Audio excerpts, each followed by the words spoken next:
Nah, salah satu pendekatan yang kita pakai untuk memahami hadis, ini sudah ada bukunya Pak ya. Saya tulis bukunya. Bukunya tipis gitu. Untuk apa saya tulis? Ya, siapa tahu nanti ada yang butuh, tinggal baca gitu. Orang kayak saya ya bisa nulis buku dikit-dikit, nulis saja. Di situ ada pembahasan pendekatan-pendekatan yang digunakan dalam memahami hadis. Nah, salah satunya adalah maqasid sunnah. Pertanyaan maqasid sunnah itu apa? Ya, maqasid sunnah secara penamaan mungkin baru, tapi praktek memahami hadisnya sudah lama. Jadi kita memahami hadis sesuai dengan keinginan nabinya. Nabi pengen apa sih? Karena terkadang hadis itu isinya perintah, tapi maksudnya larangan. Sama seperti ada hadis yang isinya larangan, tetapi tidak menjadi haram. Itu mirip kayak Bapak juga kan, nggak semua larangan Bapak artinya haram ya Pak. Kalau anak Bapak malam-malam mau beli es krim, dibeliin nggak? Enggak, bukan berarti es krim haram Pak ya. Tapi besok aja belinya gitu kira-kira kan. Kalau anak Bapak lompat-lompatan di kasur, haram atau enggak? Enggak haram, tapi dilarang karena nanti takut jatuh. Ini kasur bukan trampolin, misalnya begitu.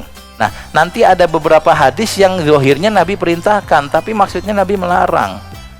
Karena tujuan Nabi tidak terpenuhi kalau dilakukan. Kita pernah membahas tentang hadis haji berulang.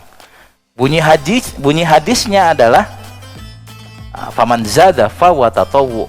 Haji itu wajibnya sekali, kalau mau nambah menjadi sunnah. Zahirnya adalah berarti kita dianjurkan haji lagi karena hukumnya sunnah kan, anjuran artinya tatawwu. Tapi maksudnya Nabi itu bukan kita suruh haji berulang, tetapi memastikan bahwa tiap tahun ada orang yang berhaji. Semua orang bisa berhaji. Dan kalau hadis itu dipakai sekarang, justru malah keinginan Nabi nggak terpenuhi gitu kira-kira. Kenapa? Karena kalau orang yang sudah berhaji lalu mengulang hajinya, nanti antriannya makin panjang. Berarti Nabi bukan nyuruh kita berhaji berulang-ulang, bukan. Nabi pengen semua orang Islam berhaji. Kalau memungkinkan 2 kali, nggak apa-apa 2 kali, yang penting berhaji saja. Tapi kalau 2 kali kemudian menyebabkan orang lain jadi nggak bisa haji, maka itu dilarang.